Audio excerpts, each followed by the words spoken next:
baax na. That's okay. Baax na. Ok, voilà, donc bonsoir à tous. Merci de venir en fait et de participer à cette série de séminaires organisés par l'Institut des Humanités qui est basé à l'Université de Cape Town en Afrique du Sud et le laboratoire d'analyse des sociétés et pouvoirs en Afrique et les diasporas qui est basé à l'Université Gaston Berger de Saint-Louis. Donc ce programme est financé par Open Society Foundation dans le cadre d'une recherche que nous faisons sur la publication en Afrique et aussi sa dissémination. Donc, l'occasion aujourd'hui est assez belle pour nous permettre de convier en fait Dr Abdoulaye Diallo.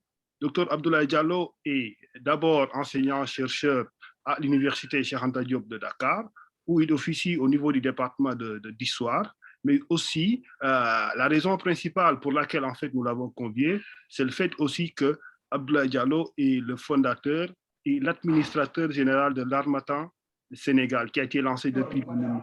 Donc, l'objectif de cette communication nous concernant aujourd'hui et qui nous a permis de convier en fait Dr Abdoulaye Diallo, c'est de parler de l'état de l'édition en Afrique francophone.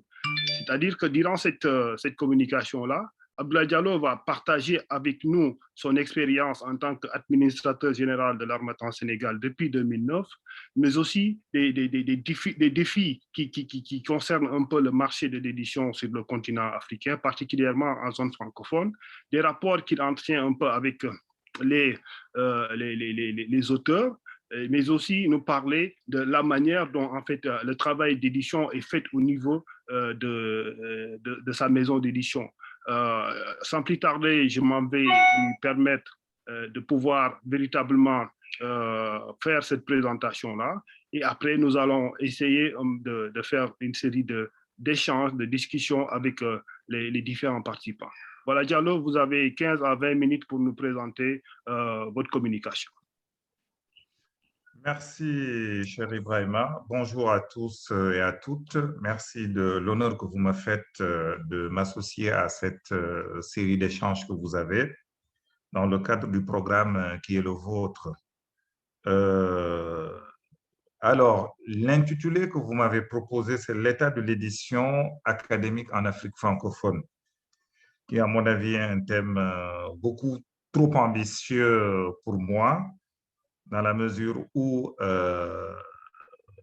pas eu le temps nécessaire pour faire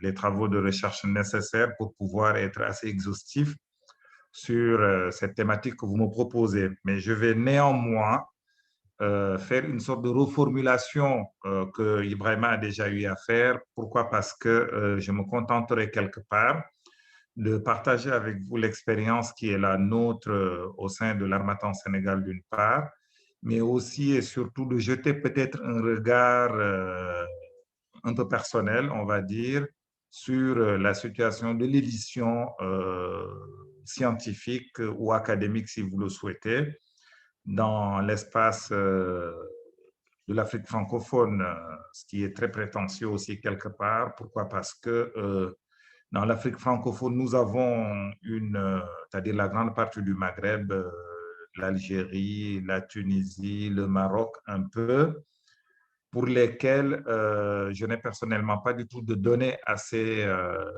précises, ce qui fait que je me limiterai peut-être d'évoquer en fait la situation de ce qui se passe un peu au niveau de la sous-région ouest-africaine de cet espace francophone, bien évidemment. Pour revenir à l'Harmattan Sénégal, c'est une structure qui, comme son nom bien évidemment l'indique, est liée et associée au groupe des éditions L'Harmattan basé en France, qui existe depuis le début des années 1970. Voilà. Mais l'Harmattan Sénégal a été créé en 2009, en octobre 2009 pour être précis. Et l'objectif ou les deux objectifs qui ont sous-tendu la création de cette maison d'édition sont liés à un double constat que j'avais fait quand j'étais jeune étudiant ici au département d'histoire de l'Université de Dakar. C'était la difficulté que nous, étudiants, à l'époque, avions pour accéder à une documentation à jour. Ça, c'est l'un des premiers constats. Et le deuxième constat, c'était le fait que nos enseignants avaient du mal à publier en fait des livres. Les rares enseignants que nous avions qui avaient publié des livres à l'époque, c'était les professeurs Boubacar Bari, le professeur Abdoulaye Bachili et le professeur Oumar Khan qui a mis à peu près un peu moins d'une dizaine d'années, tenez-vous bien, pour publier son fameux livre sur la révolution Torodo au Fouta. Et ce qui m'a surtout conforté, c'est qu'un jour, on avait un enseignant, feu le professeur Brahim Diop, qui avait invité une de ses collègues du nom de Anne Mayou, qui elle était enseignante, si je ne m'abuse, à l'université d'Aix-Marseille 1, qui est venue nous faire un cours en tant que guest professeur, c'est-à-dire un professeur invité. Et en faisant le cours, avant, elle nous a distribué une pile de polycopiés épaisse comme ça. Elle est venue, elle a fait un cours en 2 heures de temps. Et je me rappelle, on était en 2e année. Et là, je me suis levé. J'ai dit, mais écoutez, Madame le professeur, je ne sais pas, je voudrais savoir, est-ce que le cours que vous venez de nous administrer, est-ce que ce sont vos hypothèses de recherche ou est-ce que ce sont des résultats de travaux déjà validés scientifiquement sur l'histoire médiévale? Elle me regarde, elle regarde feu le professeur Brahim Diop, qui était très gêné. Elle aussi, elle était très embarrassée. Et elle me répond, elle me dit, écoutez, jeune homme, je comprends bien votre question qui malheureusement ne m'étonne pas. Je lui dis, mais pourquoi? Elle me dit, parce qu'avant de faire ce cours, j'ai fait un tour à la bibliothèque de votre département d'histoire et j'ai fait un tour à la bibliothèque centrale de l'université. On est en 2000, précisément, en 2000, pendant l'année scolaire 1999-2000. Mais cela ne m'étonne pas. Pourquoi? Parce que vous travaillez avec une documentation qui n'est plus au programme dans l'histoire médiévale depuis au moins une vingtaine d'années. Ça veut dire que vous avez 20 ans de retard dans la disponibilité des travaux de recherche. Je la regarde, elle regarde mon prof, on était tous embarrassés et puis je garde ça pour moi. Et l'année suivante, j'arrive à Paris pour faire mes études supérieures à l'université Paris 7 Denis Diderot. Et la première semaine de cours, j'étais impressionné. Pourquoi? Parce que sur la liste des bibliographies que nous recevons dans toutes les matières, que ce soit sur l'histoire ancienne, sur l'histoire médiévale, sur l'histoire moderne, toutes disciplines confondues, je regarde sur la liste des bibliographies qu'on nous donne. Généralement, dans chaque bibliographie, il y a au moins 2 ou 3 livres qui sont écrits par les professeurs qui sont en face de moi. En fait, ça devient une sorte de choc pour moi et je repense tout de suite à cette scène que j'avais vécue une année auparavant. Et là, je me dis quand même que cette situation ne peut pas perdurer. Pourquoi? À Paris, j'ai les enseignants qui écrivent les livres avec lesquels on travaille, qui sont en face de moi, et que à l'université de Dakar, que les étudiants soient obligés de travailler avec des documents qui ne sont plus à jour. Et pour les quelques-uns de nos collaborateurs, de nos collègues, de nos condisciples qui réussissaient à avoir des documents à jour, il fallait les faire venir de France. Et là, je me dis qu'il y a quelque chose à faire à ce niveau. C'est pourquoi ne pas faire en sorte que les enseignants aient la possibilité de publier leurs travaux qui sont là, qui existent, et surtout que les étudiants puissent avoir accès à une documentation à jour et à un tarif qui n'est pas du tout trop loin de leur pouvoir d'achat. Et là, je termine mes études et à la fin de chaque année, je vais chercher un stage. Je connaissais un peu les éditions L'Harmattan. Pourquoi? Parce que la plupart des livres d'histoire africaine sont publiés dans leur collection études africaines. Je vais aux éditions L'Harmattan, je me présente, je dis, écoutez, je suis un jeune Sénégalais, je cherche un stage sur l'édition, j'ai envie d'apprendre le métier d'édition. On me renvoie, pour la première, non, on n'a pas de poste à pourvoir, revenez nous voir dans 2 mois. Et 2 mois après, je me représente, voilà, bonjour monsieur, je suis à la recherche d'un stage. J'étais passé une fois, vous m'aviez dit de repasser dans 2 mois. Elle me dit, oui, mais écoutez, là, je n'ai pas trop le temps. Voilà, passez la semaine prochaine. Tout ça, croyant, c'est par la suite que le PDG de l'Harmattan m'a dit qu'il cherchait vraiment à se débarrasser de moi. Mais la semaine suivante, je me suis présenté. Il me dit, mais écoutez, vous ne lâchez rien, vous, jeune homme. J'ai dit, mais écoutez, il veut juste un stage. Il me dit, mais écoutez, quel est votre niveau de langue? Je lui dis, mais écoutez, je pense que j'ai un bon niveau de langue en français. Et là, il me donne un texte pour faire un test orthographique, c'est-à-dire un texte avec des fautes dans le document. Il me dit, vous avez 1 heure de temps pour faire ce test orthographique. 20 minutes après, je lui rapporte le document, il le regarde avec des rouges. Il me dit, mais vous surcorrigez, jeune homme. J'ai dit, écoutez, vous m'avez dit de corriger, j'ai corrigé. Il me dit, mais écoutez, voilà, demain vous venez, vous pouvez avoir, vous êtes disponible pour combien de temps? Je lui dis, mais écoutez, c'est à vous de me dire. On me dit, bah voilà, on va faire un essai de 1 mois. Et puis voilà, j'ai fait un stage de 1 mois, d'abord au service d'édition. Après, ça a été renouvelé de stage. C'est devenu un job d'étudiant. Quand je n'étais pas du tout à la fac, je venais voilà, faire là-bas une partie de mon job d'étudiant. C'est comme ça que j'ai appris le métier et puis après, j'ai fait les services en tant que stagiaire. Après, je suis devenu fabricant. J'ai travaillé en fait, j'ai fait le tour de tous les services de la maison d'édition. Et quand j'ai soutenu ma thèse en 2008, on m'a proposé un poste. Voilà, j'ai été inscrit sur les listes des qualifications en perspective d'un poste dans une université pour enseigner l'histoire à Paris. Mais je n'ai pas suivi cela. Pourquoi? Parce que j'ai toujours eu ce désir de rentrer au Sénégal, où il fait bon vivre quand même. Je suis rentré. J'ai constitué un dossier pour intégrer le département d'histoire avec ma thèse. Voilà. Mais en rentrant également, j'avais réussi à négocier un accord de partenariat avec les éditions L'Harmattan. Je leur ai dit, écoutez, j'ai ce projet depuis très jeune de créer, de fonder une maison d'édition et une librairie. Ils me disent, mais écoutez, on peut voir ce qu'on peut faire. Je leur ai dit, je n'ai pas d'argent. Voilà, ils peuvent me prêter de l'argent pour qu'on trouve un local. C'est le premier local que nous avons installé au Point E et de quoi créer la société. J'ai installé cette structure avec une librairie dans le giron de l'université. Pourquoi? Parce que ma cible principale était d'abord les étudiants et les enseignants. Et puis, je suis venu, j'ai fait le tour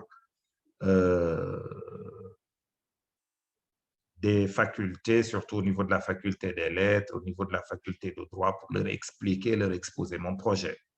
Je leur ai dit que si vous aviez des manuscrits, en tout cas sur des manuscrits sur le plan académique à éditer, voilà, L'Harmattan Sénégal, elle a créé.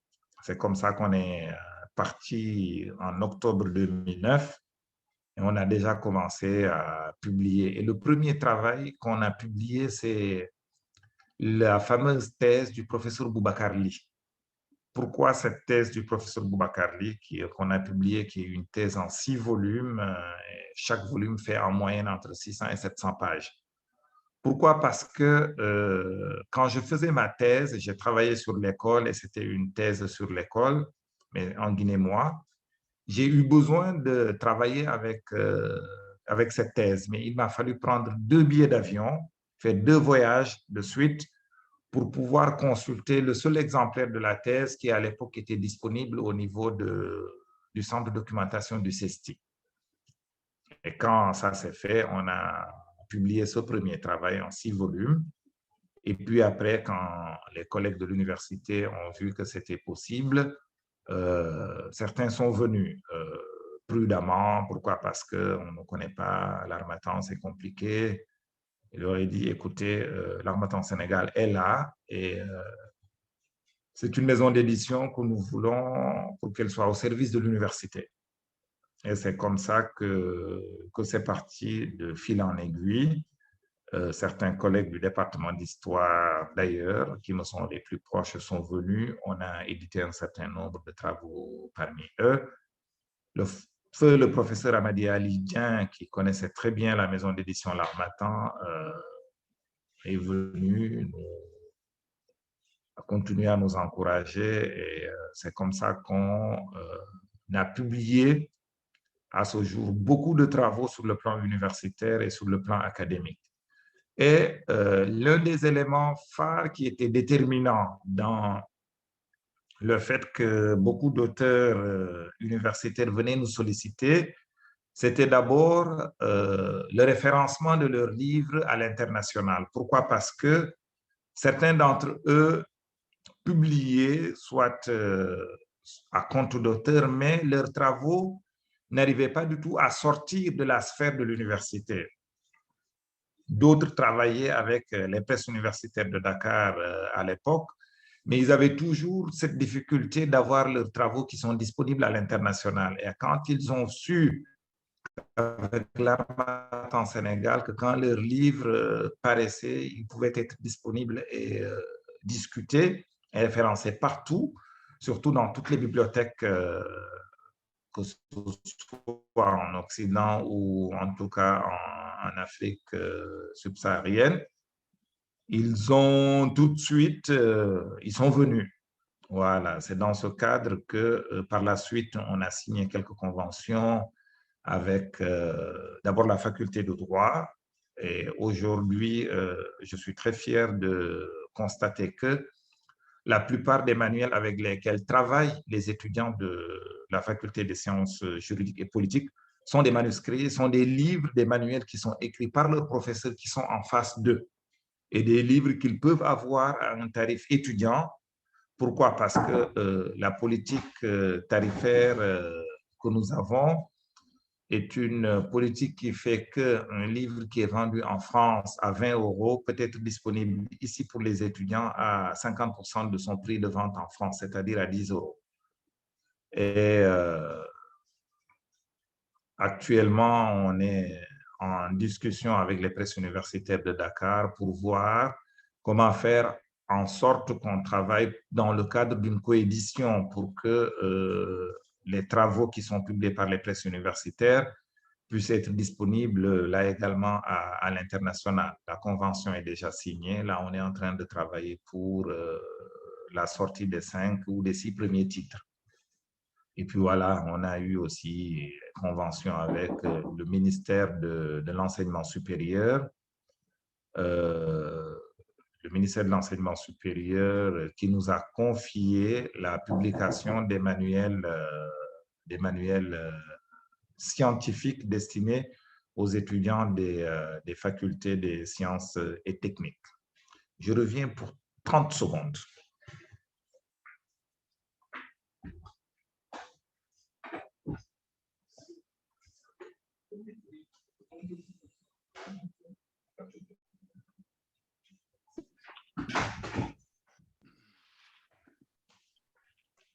Donc, en attendant que Abdoulaye... Je suis là, Ibrahima. Malheureusement, j'interviens en fait à partir de mon bureau et comme vous le savez, j'ai préféré moi ne pas avoir... On arrive à mon bureau avant d'arriver à ma secrétaire, ce qui veut dire que là aussi, c'est un choix personnellement que nous avons fait pour être accessible à nos auteurs en fait. Et à ce jour, aujourd'hui, nous avons quand même publié énormément de travaux académiques et universitaires qui sont disponibles sur le site de l'Harmattan Sénégal. mais également sur toutes les plateformes de vente de livres, que ce soit Amazon, la FNAC, la Vente en France et Abobook. Et nos livres ont la possibilité d'être disponibles partout. Et nous avons travaillé également en collaboration avec certains centres de recherche, dont le CODESRIA, qui parfois nous a confié la publication de certains de leurs textes qui étaient soit disponibles en format e-book ou étaient épuisés, mais en tout cas, on a eu une franche collaboration avec les presses, avec le CODESRIA dans ce sens. Et nous travaillons actuellement avec beaucoup de centres de recherche, dont le CRES, et d'autres centres qui sont là et qui nous font confiance dans le cadre de l'édition académique dans l'espace francophone. Maintenant, les parts de marché que nous avons pris dans l'espace de l'édition académique francophone s'explique aussi par le fait que je ne dis pas qu'en tout cas, il n'y avait pas une offre importante. Il y avait les presses universitaires de Dakar qui, bon an, mal an, essayaient de faire ce travail-là, mais avec la limite de la disponibilité de leurs livres en dehors de l'espace académique ou en dehors du Sénégal, c'est difficile. Ça veut dire qu'il fallait que les collègues aient des colloques ou bien des voyages à l'étranger pour que leurs livres puissent être disponibles à l'étranger. Et c'est eux qui partaient avec. C'est-à-dire qu'ils avaient du mal en fait à intégrer la chaîne du livre. Et depuis 2017, maintenant, on a initié une politique d'impression à la demande avec l'installation d'un atelier, d'une imprimerie, de ce qu'on appelle l'IA, de l'impression à la demande en français, ou le POD, le print on demand si c'est en anglais. Et je suis aujourd'hui très fier de dire que la plupart des éditeurs en Afrique francophone éditent avec nous, que ce soit ici le Sénégal, et le CODESRIA est un de nos plus gros partenaires parce que tous les travaux du CODESRIA sont imprimés actuellement avec l'imprimerie ILP Imprimerie, qui est notre voisine ici, et dans laquelle imprimerie nous avons joué un rôle dans son installation ici. Et que ce soit Conakry, que ce soit le Mali, que ce soit Abidjan, que ce soit la Mauritanie ou le Burkina, la plupart de ces maisons d'édition, en tout cas, éditent, impriment leurs bouquins ici à ILP, qui est cette imprimerie à laquelle nous avons participé à installer en fin 2016, début 2017. Maintenant, la situation de cette édition francophone, ce que je viens de dire donne à peu près une petite idée de ce que c'est, en tout cas au niveau de l'espace francophone de l'Afrique occidentale. Maintenant, pour ce qui est du Maghreb, je pense que le travail est beaucoup plus abouti à ce niveau. Pourquoi? Parce que je connais très bien l'édition en Algérie pour y avoir pris part à plusieurs salons, plusieurs sessions du SILA, le Salon international du livre d'Alger, qui est quand même en réalité le premier salon du livre au monde, en côté fréquentation, plus grand même que le salon de Francfort. Pourquoi? Parce que l'État algérien quand même a une véritable politique éditoriale qui accompagne les acteurs du livre en Algérie, que ce soit les éditeurs, que ce soit les imprimeurs ou que ce soit les libraires. Et je terminerai mon propos par vous dire que nous avons aussi une chaîne de 3 librairies universitaires actuellement, c'est-à-dire la grande librairie qui est à la VD, non loin de l'Université Cheikh Anta Diop de Dakar. On a une librairie qui est en face de l'Université Gaston Berger de Saint-Louis. Et on a une librairie également qui est non loin de l'université Assane Seck de Ziguinchor. On est en train de travailler pour mettre en place les presses universitaires de Ziguinchor avec le recteur Mamadou Badji. Et on est en train de voir la possibilité, bien évidemment, d'installer une librairie dans l'enceinte de cette université. Je vais m'en arrêter là et puis laisser place au débat et surtout aux questions. Je serai beaucoup plus à l'aise de répondre aux questions que de faire un speech très académique. Merci de votre aimable attention.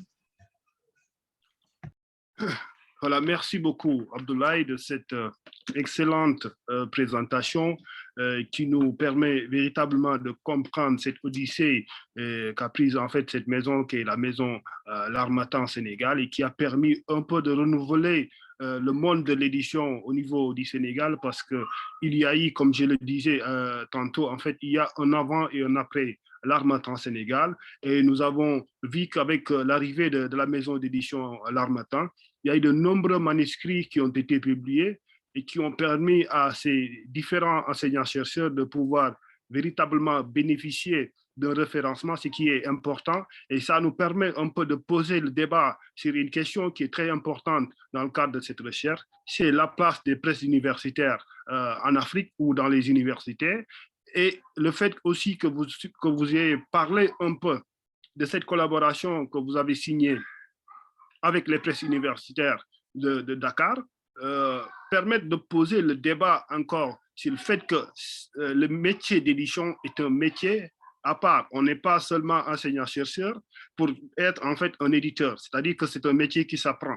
Et c'est toute une chaîne. Donc cette chaîne-là, il faudrait, à mon avis, pour l'intégrer, l'apprendre, la connaître et permettre en fait à ces auteurs-là de pouvoir soit vivre un peu des produits de la recherche, mais aussi se faire un nom et permettre à ce que la connaissance qui est produite sur le continent africain, cette connaissance-là soit partagée. Donc, l'un des aussi mérites de cette maison d'édition, c'est aussi de permettre à ces enseignants-chercheurs-là de sortir de leur entre-soi, c'est-à-dire publier quelque chose qui soit publié par les enseignants et seulement pour les enseignants. C'est-à-dire qu'il faut, à mon avis, déconstruire un peu ce monde-là et permettre à ce que le savoir qui est publié sur le continent africain, ce savoir-là, puisse être partagé par toute la communauté universitaire ou toute la communauté scientifique. Mais j'ai envie aussi de vous interpeller sur un certain nombre de questions avant de permettre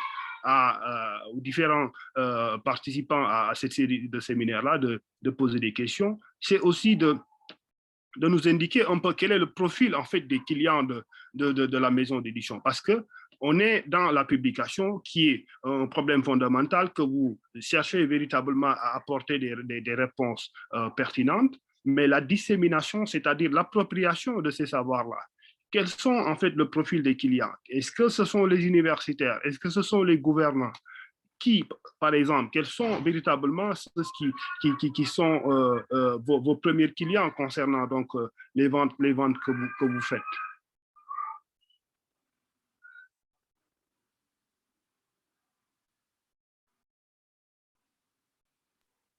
Voilà. En fait, les clients de nos librairies, notre cible principale, c'est d'abord les étudiants et les chercheurs, mais c'est surtout les étudiants, c'est-à-dire dans le cadre des manuels ou bien des ouvrages universitaires que nous publions, c'est d'abord les étudiants, ensuite les enseignants-chercheurs. Et je ne vous apprends rien qu'au Sénégal, qu'il y a en tout cas, notre expérience nous a permis de constater qu'il y a entre le peuple sénégalais et le livre, qu'il y a soit un rapport pédagogique avec le livre ou un rapport affectif. Le rapport pédagogique, c'est quoi? C'est que je vais acheter le livre parce que j'en ai besoin pour passer mes examens. Ça veut dire que je suis un étudiant ou bien je prépare un concours. Actuellement, c'est le concours de l'École nationale d'administration qui est en cours de préparation. C'est-à-dire tout le monde nous appelle, est-ce que vous avez tel livre pour préparer le concours de l'ENA? Est-ce que vous avez tel autre livre pour préparer le concours? Ça, c'est le rapport pédagogique que les gens ont avec le livre. Ou bien je suis un enseignant-chercheur, j'ai appris que Khalil a sorti un texte qui touche un peu mon domaine de recherche. Je suis en train de préparer un papier, une contribution à un colloque ou un article. Je vais aller voir, acheter le livre pour voir est-ce que je vais y trouver quelque chose qui m'intéresse. Ça, c'est le premier rapport. L'autre rapport que le Sénégalais a avec le livre, c'est un rapport affectif. Je vais acheter le livre de Khalil parce que Khalil est mon ami. Khalil est mon parent, Khalil est mon collègue. J'ai envie de le soutenir. J'ai envie de le montrer, de lui montrer que, qu'il est important à mes yeux, juste en achetant son livre. Maintenant, en dehors de ces deux cibles, les clients sont aussi surtout des clients institutionnels. Mais les clients institutionnels ne s'intéressent pas forcément aux ouvrages académiques que nous faisons. Pourquoi? Parce que ce qui me permet d'avancer sur le fait que l'Harmattan Sénégal ne fait pas seulement de l'édition scientifique et de l'édition académique.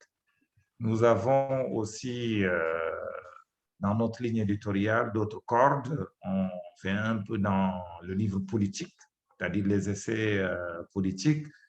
Nous avons une ligne qui fait travailler nos anciens à partager leur mémoire et de faire des autobiographies, en fait. C'est dans ce que nous éditons dans le cadre de notre collection Mémoire et biographie, qui est une collection très fournie qui permet aux anciens, à des gens d'expérience, de raconter leur parcours et de raconter leur vécu. Ça aussi, nous faisons un peu dans la littérature romanesque.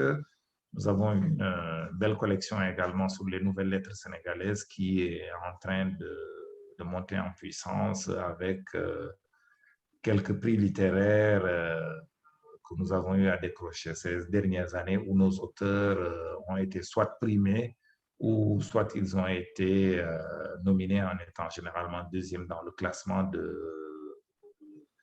tous les prix de la littérature africaine. Maintenant, les hommes politiques également, ou en tout cas achètent beaucoup les livres sur le plan politique, soit c'est un livre qui est très critique à l'égard de l'exercice par le régime en place, quel qu'il soit, ou bien il y a, je ne sais pas moi, un homme politique qui peut écrire un livre pour essayer de montrer, en fait, de mettre en valeur les réalisations que le régime en place, là également, quel qu'il soit, ça peut être les régimes passés ou comme ça peut être le régime actuel, il y a qui produit un livre et puis derrière, les hommes politiques sont très prompts à acheter des quantités à distribuer aux étudiants, à distribuer à leurs militants. Pourquoi? Parce que pour eux, c'est une manière de montrer en fait le travail que le régime est en train de faire. Cela ne veut pas dire que tout livre qui arrive quand même va être tout de suite publié sans être passé par la case de l'évaluation de la nécessité. Est-ce que c'est un travail qui mériterait d'être publié et partagé? Je ne sais pas si j'ai répondu à votre question. Voilà, donc j'aimerais aussi vous interpeller par rapport en fait au travail que les presses universitaires font en fait dans le domaine de la publication. Quand on voit que quand vous êtes arrivé, il y a eu un vent nouveau qui a soufflé. Et c'est comme si, par exemple, les presses universitaires ne comprenaient pas en quelque sorte le travail qu'elles devaient faire, ou c'est un problème de comprendre le métier d'éditeur, ou ce n'est pas seulement parce qu'on est enseignant-chercheur qu'on est éditeur. Est-ce que le problème se situe à ce niveau-là? Écoutez, ce serait très prétentieux de ma part d'évaluer le travail que font les presses universitaires de Dakar. Maintenant, je constate tout comme vous que les presses universitaires étaient là quand l'Harmattan Sénégal est arrivé, et d'autres éditeurs également, hein, pas que nous. Maintenant, j'avoue que j'ai du mal à répondre à cette question en sachant que je suis d'accord avec vous sur le fait qu'il ne suffit pas du tout d'être un enseignant-chercheur pour être un éditeur. Le métier de l'édition est un métier à part qu'on apprend, tout comme on apprend à être un enseignant-chercheur spécialiste d'une discipline dans un domaine assez précis. Maintenant, les enseignants qui sont nommés pour diriger les presses universitaires de Dakar, généralement s'entourent d'équipes qui sont là, voilà, qui font comme ils peuvent. Hein. Maintenant, entre ce qu'on peut et ce qu'on doit, ce qu'on peut faire et ce qu'on doit faire, toute la question est à ce niveau. Je ne peux pas en dire plus. Yeah. Bon, en attendant que les collègues lèvent la main pour vous interpeller sur votre communication, je voudrais juste, en fait, voilà, je vais laisser le soin à Rachid Idiassine, qui est un des coordonnateurs de ce projet avec Mampendaba, qui est à l'Université Gaston Berger de Saint-Louis, de poser sa question. Rachid, vous avez le micro. Merci Ibrahima, bonsoir à tous. Merci pour votre communication et votre exposé qui est revenu un petit peu sur votre parcours personnel et sur la création, en fait, le lancement des éditions L'Harmattan au Sénégal, avec quelques quelques ponts qui ont été aussi ouverts et tissés sur le continent ouest, enfin, sur l'espace ouest africain et un petit peu de discussion autour du Maghreb. Moi, je voudrais vous interroger, en fait, sur le modèle économique qui est celui des éditions L'Harmattan en général, et plus particulièrement justement dans le contexte ouest africain. Vous avez évoqué effectivement l'accessibilité avec une politique tarifaire beaucoup plus accessible pour les bourses des étudiants en particulier, et puis plus globalement du lectorat ouest africain. Et dans ce modèle économique, vous avez également fait allusion à des partenariats avec le secteur public, hein, notamment les universités publiques, avec les presses universitaires de Ziguinchor, avec lesquelles vous collaborez actuellement pour relancer ces presses universitaires. Et donc, se pose la question des rapports justement privés-publics dans le secteur éditorial africain. Comment est-ce que vous envisagez ce rapport privé-public? Est-ce qu'il s'agit justement pour des groupes privés comme l'Harmattan, qui est une société privée, donc qui investit dans l'édition depuis très longtemps et qui a donc aussi une politique d'exploitation commerciale, parce qu'il s'agit aussi d'être rentable, d'être viable économiquement. Et la difficulté justement des éditions ouest-africaines et puis globalement africaines, c'est la viabilité économique des éditions et des structures éditoriales existantes. Et comment est-ce que justement le secteur privé qui est dynamique, qui peut être beaucoup plus dynamique dès lors qu'il est rentable et dès lors qu'il est en capacité d'avoir un modèle économique viable, eh bien, peut justement accompagner aussi les éditions publiques et plus particulièrement les presses universitaires. Est-ce qu'il s'agit de... Quel est le modèle de gagnant-gagnant entre le fait qu'effectivement, il y a une demande très forte des enseignants et des jeunes chercheurs pour être publiés dans de bonnes éditions qui soient référencées, etc. Et en même temps, cette demande-là, est-ce qu'elle va au sacrifice des droits d'auteur, par exemple? Je sais que le modèle économique de l'Harmattan, c'est un compte d'éditeur avec 0% de droits d'auteur sur les 500 premiers, je crois, de mémoire. Enfin, voilà, donc il y a aussi justement quelle politique de partenariat public-privé, quel est le modèle justement de l'Harmattan et comment est-ce que vous envisagez les perspectives en ces matières? Merci. Écoutez, là, de ce point de vue, quand même, je pense que, en tout cas, que ce soit l'Harmattan ou l'Harmattan Sénégal que je dirige, moi, je considère que nous, on fait en fait œuvre, je ne sais pas du tout quelle est l'expression qui s'y est, on fait du service public. On fait du service public quelque part. Pourquoi? Parce que dans le cadre des conventions, par exemple, que j'ai énumérées, je vais prendre l'exemple de la convention que j'avais signée avec la faculté de droit. Là, c'est carrément un partenariat gagnant-gagnant entre l'université, entre la faculté, l'Harmattan Sénégal, mais aussi et surtout les enseignants qui publient. Pourquoi? Parce que il y a généralement une subvention qui est votée par l'institution avec laquelle nous contractons, qui va prendre en charge une partie des frais de publication. des manuels ou en tout cas des ouvrages de recherche. Et puis, nous, en contrepartie, on a l'obligation de vendre le livre à un tarif accessible pour les étudiants. Ça, c'est en dehors même de notre initiative personnelle, mais aussi et surtout, par exemple, dans cette clause, elle ne sacrifie absolument pas du tout les droits d'auteur dans la mesure où on a une convention qui nous oblige à verser les droits d'auteur à autour de 12% d'ailleurs, dès le premier exemplaire vendu. Et c'est un modèle qu'on a reconduit avec la convention qu'on a signée avec le ministère de l'Enseignement supérieur pour la publication des manuels universitaires pour les facultés des sciences. C'est le même modèle où les auteurs, on doit vendre les livres à moins de 8 000 ou 10 000 francs CFA,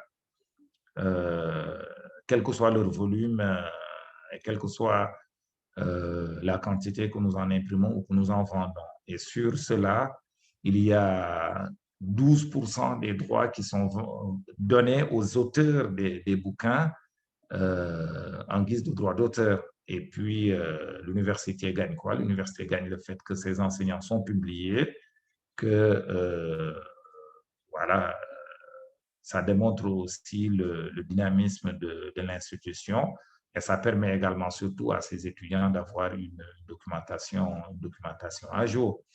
Maintenant, en dehors des livres universitaires que nous publions qui n'entrent pas du tout dans le cadre de ces conventions, il y a toujours dans le domaine du partenariat public-privé, c'est que le ministère de la Culture du Sénégal, dans le cadre du Fonds d'aide à l'édition, généralement nous octroie une subvention, mais qui n'est pas essentiellement ou exclusivement consacrée à la publication des travaux universitaires. Là, ça peut aller du roman à la poésie, comme à l'essai, à la biographie ou au livre universitaire. Là également, c'est un partenariat win-win entre l'État qui subventionne pour permettre aux manuscrits des auteurs de paraître. Et derrière, on a une contrepartie de 15% de droits d'auteur, cette fois-ci, dès le premier exemplaire vendu. Et puis, de donner un lot au ministère de la Culture qui va irriguer le réseau de lecture publique sous sa responsabilité à travers les CLAC. Maintenant, il y a d'un autre côté également un universitaire qui ne bénéficie pas du tout de ces subventions. Là, c'est un contrat en fonction de l'intérêt du livre, le contrat classique de l'Harmattan que vous avez évoqué et qui en réalité est mal interprété. Je veux dire, la clause des 501 exemplaires ne veut pas du tout dire qu'il n'y a pas de droit d'auteur sur les 500 premiers exemplaires. Cela veut dire que les droits d'auteur sont comptabilisés à partir de 500 exemplaires vendus. C'est compte tenu du fait que le livre universitaire n'est pas généralement le livre le mieux prisé compte tenu des titres qui sont édités. Et, il faut reconnaître quand même que l'Harmattan publie la plupart des travaux universitaires. C'est pour éviter d'avoir à passer son temps à calculer des droits d'auteur sur 30 exemplaires, sur 50 ou 100 exemplaires qui sont vendus.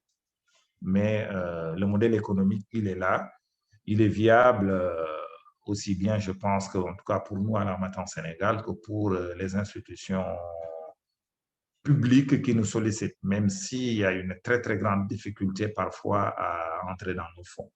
Par exemple, il y a beaucoup de ces conventions qui, malheureusement, voilà, pour être payées derrière, c'est la croix et la bannière. Mais ce qui est important, c'est que les livres sont disponibles et quand ce sont des livres qui sont tirés en quantité pour satisfaire la demande des étudiants, payés ou pas, on peut continuer à tenir la tête hors de l'eau et puis continuer à courir derrière nos factures. Voilà. Merci. Je pense que si... allez-y, vous avez des choses à rajouter? Non, je demande si j'ai répondu à la question de Rachid. OK, oui, donc merci Rachid. Donc, on va donner la parole à Divine Four. Divine? Merci Ibrahima et merci Abdoulaye. et merci surtout pour le travail que vous faites, surtout avec l'Armata, mais aussi avec ILP, parce que l'édition numérique, ce n'est pas aussi développé dans le continent. Donc, c'est important d'avoir une institution ou une maison d'édition ou imprimeur qui fait cette d'impression à la demande. Et c'est l'une des choses que vous voulez développer, et j'aimerais savoir aussi quels sont vos projets dans cet espace, parce que si je me souviens, vous aviez le plan de développer cette initiative à travers d'autres pays. Peut-être il faut essayer d'indiquer si il y a des nouvelles, parce que ça fait 3 ans ou 4 ans et il n'y a pas de nouvelles. L'autre question, c'est autour de ces maisons d'édition en Afrique, parce que l'Afrique, il y a beaucoup d'Africains, et je parle ici surtout de cet espace de l'édition dans les pays francophones, et ici je parle du Cameroun, mais aussi du Sénégal, là où il était. Il y a beaucoup de ces maisons comme Cartala, comme l'Harmattan, comme Présence africaine, il y en a beaucoup d'autres, dont il y a cette production de connaissances académiques, mais c'est toujours à travers toutes ces maisons d'édition qui ont créé d'autres sièges en Afrique. Donc la question, c'est comment c'est important d'essayer de développer des structures qu'on pourront appeler comme des structures locales, comme vous êtes en train de faire à Ziguinchor, où il faut continuer à appuyer ou à publier ou à parler à travers toute cette maison d'édition, y compris l'Harmattan. Et c'est quoi l'impact ou les conséquences pour la production de savoir en Afrique, et aussi je disais cette recherche qu'on est en train de faire pour trouver des connaissances qu'on pourrait dire, nous pouvons dire des connaissances endogènes, ou des connaissances, cet projet de décolonisation. Est-ce cette pratique de publier, de continuer de développer ces maisons d'édition comme Harmattan, comme Sage, comme Taylor Francis et tout ça, ça n'a pas de conséquences pour la production de savoir en Afrique? Merci. Merci, Divine. Pour répondre à la première question concernant ILP, oui, le projet date de fin 2016 et on a commencé effectivement le travail en 2017.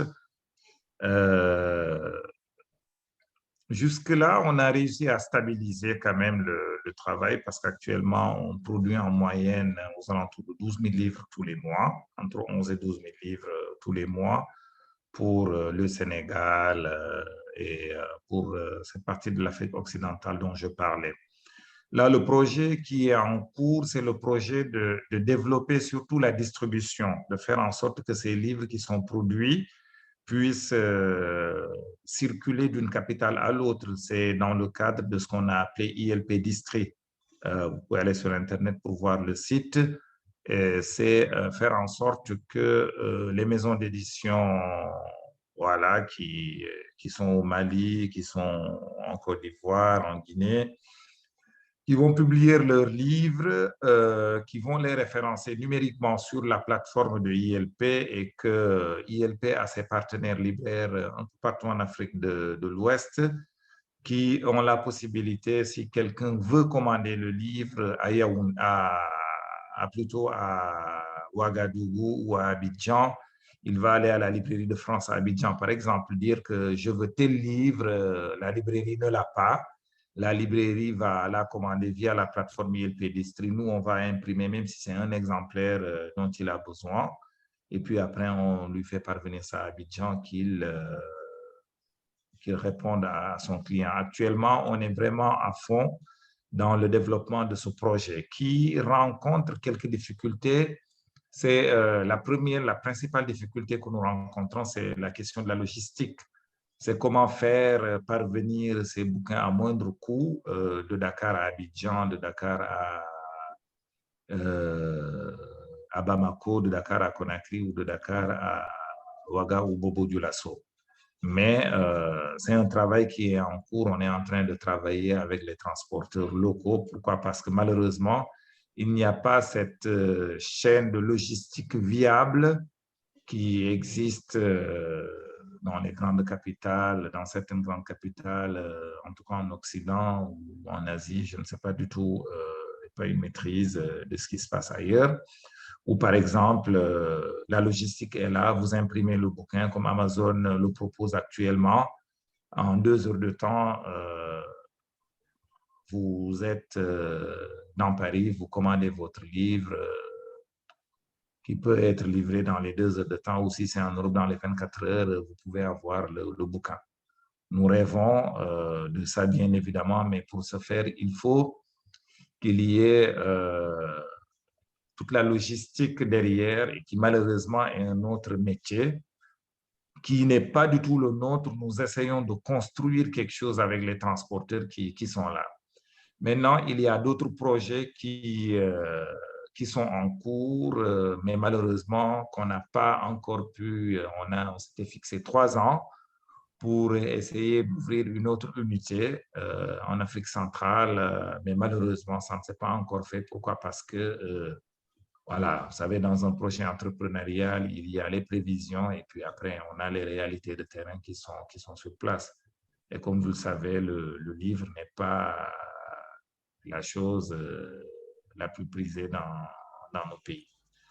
Maintenant, par rapport à votre deuxième question sur la présence de certaines maisons d'édition, je vais reformuler ce que vous avez hésité, en tout cas ce que vous avez dit, ce que vous avez suggéré élégamment.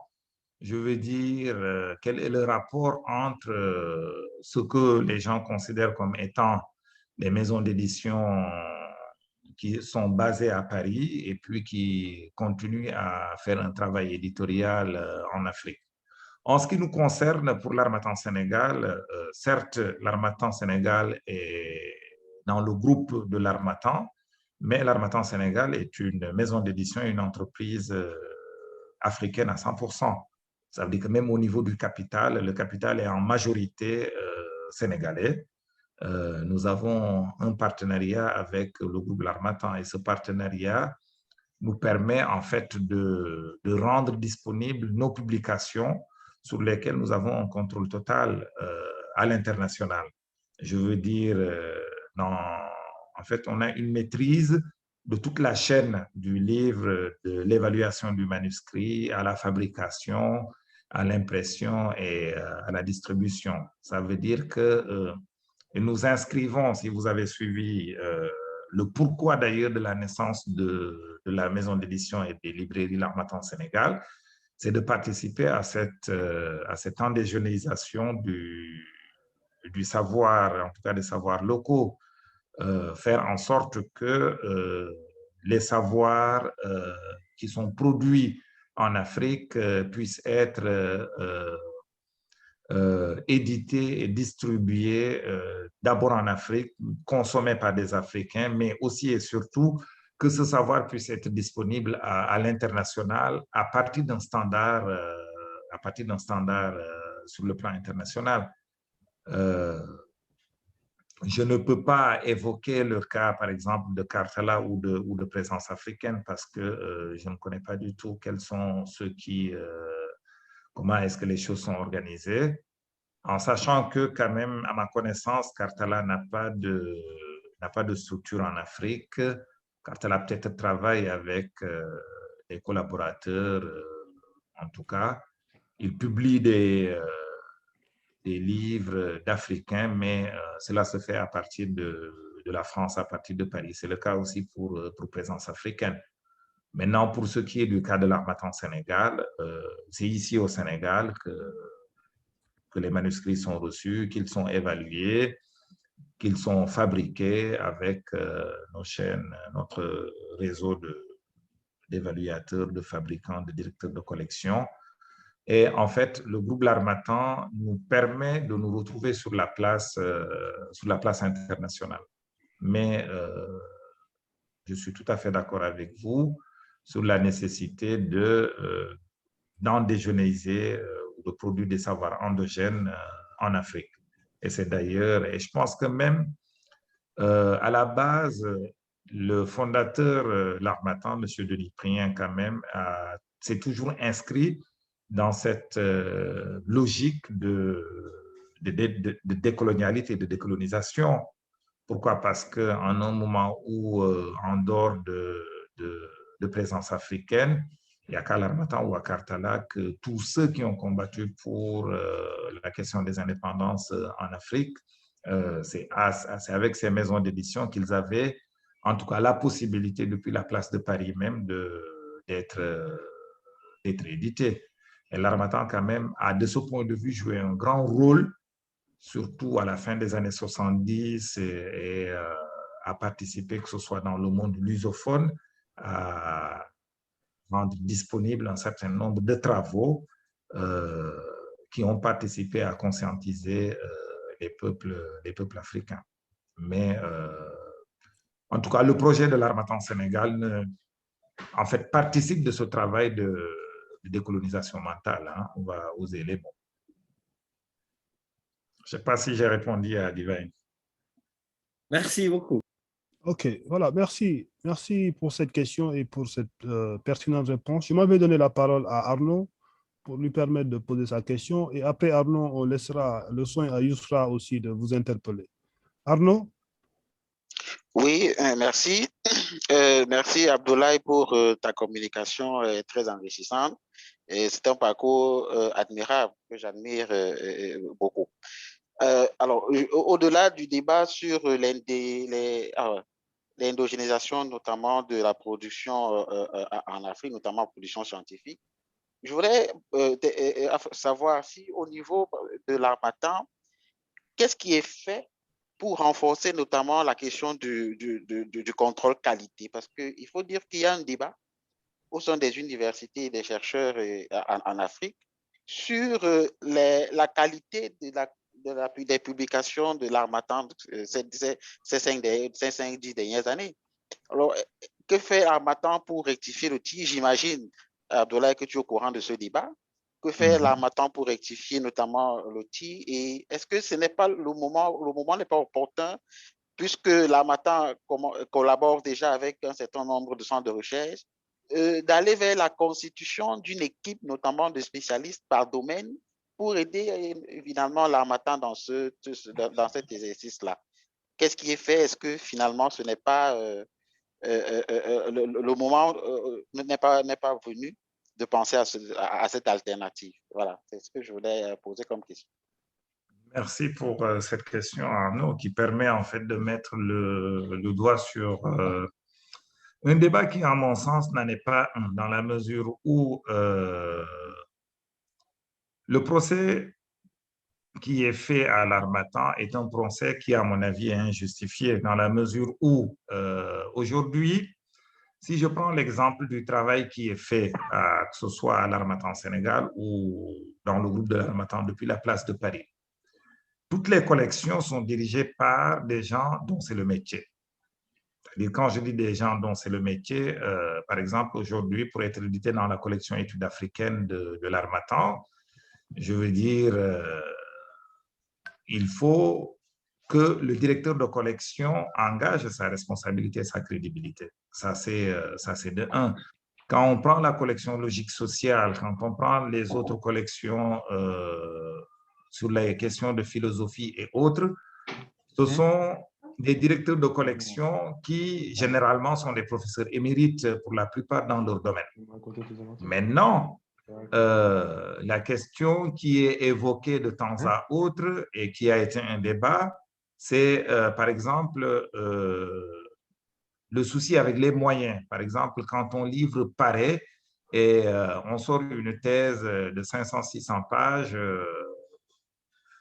derrière, on a des enseignants qui se permettent, qui ont le culot, c'est vraiment le terme que je vais utiliser, de venir dire, mais écoutez, vous avez publié telle thèse, alors que cette thèse ne devrait pas être publiée. Bon, la question que je réponds toujours est, qui est l'harmattan pour se permettre de se mettre au-dessus d'une institution universitaire qui a donné un titre de docteur à quelqu'un qui a défendu sa thèse devant un jury?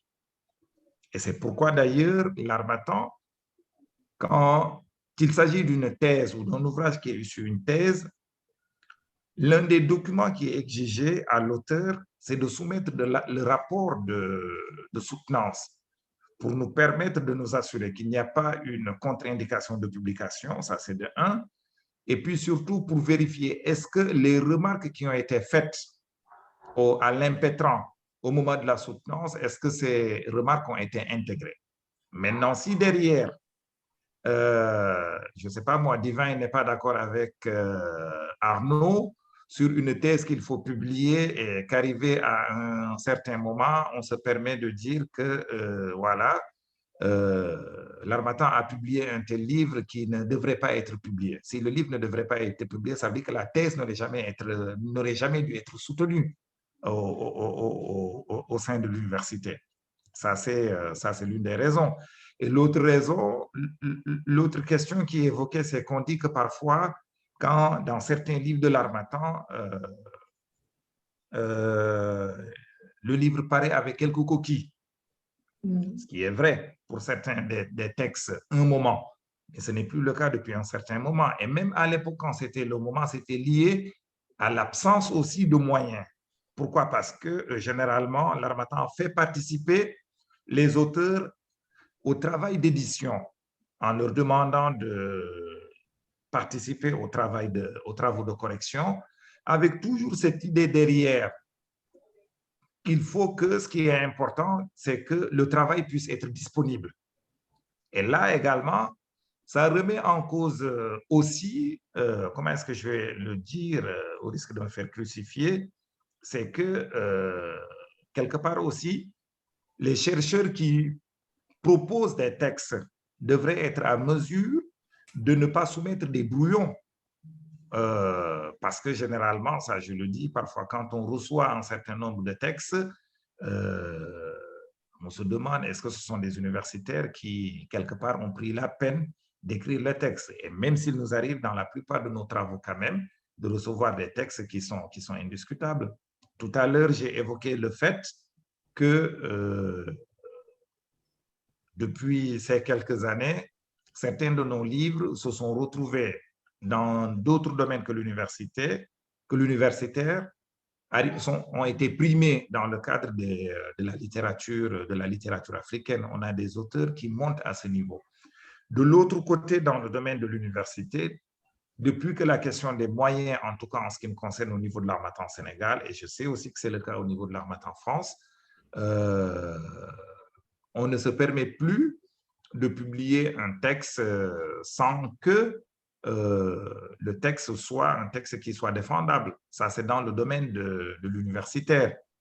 Maintenant, un texte peut me convenir, ne pas convenir à Arnaud, et que là, c'est un autre débat. Moi, je me rappelle toujours cette fameuse phrase de le professeur Amadi Alidien qui parfois me disait, mais écoute Abdoulaye, à ceux qui critiquent l'harmattan, dis-leur qu'il n'y a pas de bons ou de mauvais livres, il y a des livres. Maintenant, est-ce que, comme je me suis laissé une fois entendre dire, est-ce que parce que les 6 tomes du professeur Boubacar Ly qui sont publiés, est-ce que parce qu'en lisant un tome de 600 à 700 pages, si on rencontre 3 ou 4 fautes, toutes les 100 pages, est-ce que ça remet en cause la qualité scientifique de ce livre? C'est un débat. Et personnellement, on peut aussi faire le choix, là également c'est un choix à faire, de dire que à la place de publier une trentaine de travaux universitaires qui se valent, on va se concentrer sur 10 travaux universitaires et consacrer le budget des 30 aux 10. On va sortir les 10 textes-là, 10 auteurs, et puis les 20 autres vont attendre simplement parce qu'il n'y a pas de moyens. C'est vraiment un débat de fond qui est là, mais quelque part aussi, je le dis que c'est un mauvais procès qui est fait à l'Harmattan, surtout par rapport à tout ce travail qui est fait. Et généralement, on a eu des cas, un moment, en tout cas, on n'a pas encore eu au niveau du CAMES, qui est l'institution de reconnaissance, on n'a pas encore eu de travaux qui ont été rejetés simplement parce qu'ils ont été édités par l'Harmattan. Maintenant, il y a toujours des gens qui trouveront à redire sur le travail des uns et des autres. Je ne sais pas si j'ai répondu, Arnaud, un peu. Merci. Ok, voilà. Yousra, vous voudriez poser votre question?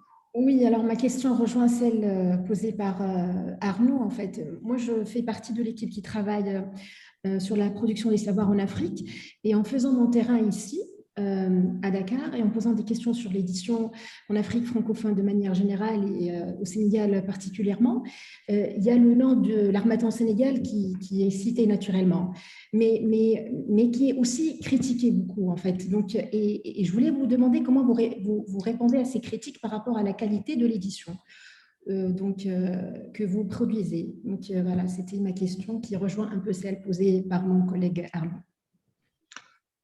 Merci Yousra. Je réponds simplement à ces critiques en disant que malgré la mauvaise qualité des livres que nous avons édités les 3 dernières années, parmi les finalistes du prix Orange, les 2 sont des auteurs de l'Harmattan Sénégal. Ça, c'est pour l'année 2018. Pour l'année 2019, toujours au prix Orange International Afrique, on a un de nos auteurs, Ibrahima Anne. Pour l'année 2020, on vient de gagner le prix Ahmed Baba, le prix littéraire Ahmed Baba au Mali. On est actuellement classé 2e au niveau du prix Kourouma, qui est décerné en Suisse, avec en compétition les éditions du CEI, les éditions Gallimard, les éditions Métayer, c'est-à-dire les 3 plus grandes maisons d'édition françaises. Pour un travail médiocre, je pense quand même qu'il se défend un peu. Maintenant, ça c'est pour répondre de manière assez polémique à ceux qui disent que le travail de qualité est là. En fait, ce qui les étonne, c'est que quelque part, c'est que beaucoup de ces critiques proviennent d'éditeurs qui étaient là pendant un certain moment et qui ont vu arriver une équipe qui a réussi à faire un travail qu'ils n'ont pas du tout, qu'ils n'avaient pas pu faire. Je ne remets absolument pas du tout en cause ce qu'ils ont fait jusque-là, avant que nous ne venions. Maintenant, dans les critiques qui sont faites, tout n'est absolument pas du tout à rejeter. Moi, je mets ça sur le compte de la perfectibilité du travail qui est en train d'être fait. Mais j'avoue que je n'ai pas du tout honte du travail qui est en train d'être fait, au contraire. Félicitations pour tous les prix gagnés. Merci. Voilà, en fait, pour résumer en fait un peu et finir cette communication, je pense que moi, j'ai déjà entendu ce débat concernant ces publications et que c'est le monde des intellectuels qui est comme ça. On arrive à un moment où on a une démocratisation de la publication. Certains publient de plus en plus, ce qui est véritablement notre défi principal, mais certains trouvent que tout le monde publie. Et ça fait mal. C'est comme si, en fait, le fait de publier est pour une caste en fait d'intellectuels qui ont seulement en fait ce droit légitime à devoir publier et les autres n'ont pas ce droit-là. Donc je pense que c'est en quelque sorte pour moi mon analyse personnelle. Bon, on me demande pas mon analyse personnelle d'ailleurs parce que je suis pas le communicant aujourd'hui, mais c'est comme ça que je comprends le débat autour de cette question-là en fait sur cette publication-là. Les intellectuels étant jaloux par nature, donc assez souvent quand ils voient d'autres gens publier comme eux, il pose la question de la légitimité ou non pour certains de publier ou de ne pas devoir publier. Et cette jalousie, Ibrahima, excuse-moi de te couper, c'est même au sein des intellectuels, même au sein des universitaires. Moi, j'ai beaucoup de choses à raconter dans mes mémoires. Tenez-vous bien que dans les premières années, quand on s'est installé, j'ai eu des scènes de non, si je voulais sortir aujourd'hui, vous me direz que ce n'est pas possible. La première fois que certains ont vu leur couverture, et je parle de professeurs titulaires, pour certains de classe exceptionnelle, pour ceux qui connaissent ce que c'est que le grade universitaire veut dire, j'ai au moins une litanie d'entre eux, c'est-à-dire une liste d'entre eux qui, quand ils ont vu la couverture de leur livre, certains se sont mis à chialer dans mon bureau. Pourquoi? Parce qu'ils n'y croyaient pas. Certains m'ont dit, mais écoutez, M. Diallo, il y en a un, c'est-à-dire, il s'est mis, quand je lui ai dit que votre livre va paraître, que la couverture est là, il s'est mis à pleurer, il s'est mis à trembler. Il me dit, mais écoutez, est-ce que vous savez, M. Diallo, ça fait 15 ans que je cours pour faire publier ce texte. Il y a des gens qui sont là, qui sont convaincus que, je ne citerai pas des noms, mais pour ceux qui savent, il dit, mais non, ils considèrent qu'il n'y a qu'un entre-soi, il n'y a que certains d'entre eux qui doivent publier. J'ai des noms qui, quand j'en ai un, j'ai un collègue que je revois danser comme un petit garçon. Quand je lui ai dit que voilà la couverture de votre livre, que votre livre va paraître. Vous comprenez? Et c'est tellement vrai, là je parle d'entre-universitaires. C'est-à-dire, si on était avant l'arrivée, en tout cas, je n'ose pas du tout le dire, les gens le disent, c'est qu'à un moment, il a fallu, les gens croyaient que l'édition était, il fallait vraiment être, je ne sais pas, c'est-à-dire c'était inqualifiable. Et j'ai en mémoire le fameux livre du professeur Oumar Khan. Le professeur Oumar Khan a mis 10 ans à courir derrière un éditeur, c'est-à-dire pour que son livre puisse être édité. C'est ce livre qui a été édité à Karthala, chez Karthala. Il a mis 10 ans pour sortir un livre. Maintenant, c'est ce travail de... Samedi, on était là avec le professeur Ismaël Madior Fall, qui nous dit, je vais essayer de trouver la vidéo que je vous enverrai, je le cite nommément. Il dit, l'Harmattan Sénégal a réussi à banaliser. Et il dit que je n'utilise pas du tout le terme banaliser dans son sens péjoratif. Ça veut dire qu'il a réussi à démocratiser l'édition. Pourquoi? Parce que ça veut dire que les gens savent que s'ils ont un manuscrit, si le manuscrit est défendable, peut être édité, ils ont la possibilité d'être édités. Ce qui me permet de dire qu'on est presque à un taux, en dehors des travaux universitaires qui ont été soutenus, on est en moyenne à un taux de 30 à 40% d'acceptation. 30% même d'acceptation des manuscrits qui nous sont envoyés. Parce que certaines de ces critiques renvoient surtout à certains textes de la littérature, c'est-à-dire à la chance que nous donnons à ces jeunes auteurs. Il y a eu le jeune Khalil Diallo, par exemple, qui a écrit 2 textes, et les 2 textes ont reçu un accueil extraordinaire. C'est celui qui est en liste pour le prix Kouroumala, qui a déjà eu le prix Ahmed Baba. Mais voilà un gosse qui, pendant 3 ans, a couru les maisons d'édition de la place de Paris, parce que les gens croient que toujours pour exister, il faut toujours exister à partir de Paris. Il a couru pendant un long moment avant d'avoir un éditeur. Et c'est Mohamed Bougar Sarr qui m'a appelé pour me dire, mais écoute, grand, je te propose ce texte, c'est un texte qui est bon. Je reçois le texte, je le lis, mais je me rends compte que c'est un texte qui se défend. Mais si je m'étais dit que non, c'est un jeune auteur, je ne vais pas du tout prendre le risque. Mais il faut qu'on donne la chance à ces jeunes. Maintenant, la critique aussi qui est faite, c'est qu'apparemment, nous donnons trop de chance à ces jeunes. Moi, je me dis quand même, un savoir est produit, un livre est produit. Si nous, en interne, on l'a évalué avec nos équipes, que si c'est les spécialistes du roman, on a travaillé avec les romanciers, et pourtant, on ne travaille pas avec de petits noms. Quand c'est généralement des textes où parfois parce que quand on lit un texte, on sait est-ce que le texte va être accepté ou pas. Mais parfois, on pousse même l'audace jusqu'à demander une caution scientifique d'un spécialiste dans le domaine en lui faisant signer en lui demandant de rédiger une préface. Ça veut dire que le travail de démocratisation, il est fait. Ça ne plaît pas à tout le monde. Pourquoi? Parce que ça a cassé, je veux dire, un monopole qui était là, qui existait dans le milieu de l'édition académique. Il faut oser le dire.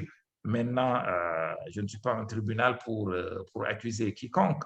Mais en tout cas, je ne pense pas que ceux qui avaient du mal à publier et qui ont publié, pour certains, cela a permis de régler leur avancement sur le plan académique. Pour d'autres, ça leur a ouvert d'autres perspectives. Et pour nous, moi, je suis très fier aujourd'hui de voir que les étudiants de la faculté de droit travaillent avec les livres qui sont édités par nous et qui sont écrits par leurs enseignants. Ou quand j'entre dans un cabinet d'avocat ou dans un cabinet de notaire, je vois sur la pile des livres tous les documents en comptabilité ou bien en droit que nous avons édités et qui leur servent d'outil de travail. Maintenant, la critique, elle est toujours là, elle est toujours la bienvenue. C'est une source de motivation au lieu d'une source de découragement en ce qui me concerne.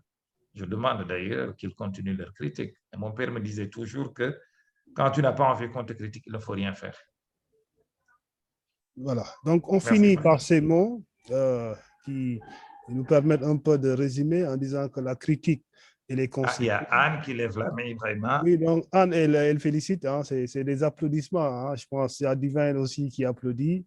Donc, très rapidement, je pense qu'on a empiété un peu sur le temps, d'ailleurs, hein, beaucoup. Donc, nous vous remercions de nous avoir donné de votre temps durant cet après-midi-là pour nous permettre un peu de comprendre le monde de l'édition au Sénégal, mais aussi en Afrique.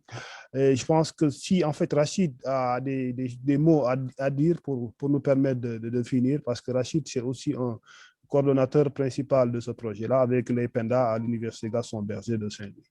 Voilà. Donc, Rachid, je vous laisse le soin de finir avec des mots de remerciement et de présentation.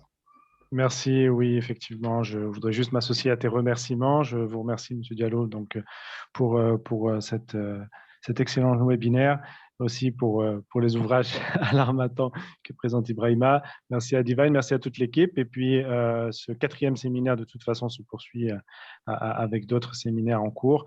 Et on reste en contact, M. Diallo, évidemment, hein, puisqu'on aura l'occasion, dans le cadre de ce programme de recherche qui va mener un certain nombre d'enquêtes auprès des éditeurs, donc de vous revenir auprès de vous, évidemment, pour pouvoir continuer à améliorer, en tout cas, l'état des éditions et de la diffusion scientifique sur le continent africain et d'y contribuer. Merci encore aux participants d'avoir participé à ce webinaire. Merci, bonne fin de journée à tous. À bientôt. OK, voilà. Donc, ça, c'est le premier livre hein, qui a été édité par l'Harmattan. Hein. Ah, ça, c'est le professeur Boubacar livre. Voilà. Ouais, c'est ça. C'est un livre qui me merci. tient beaucoup à cœur. En tout cas, merci à tous beaucoup, de cette invitation. OK, à bientôt. Bye bye. Au revoir.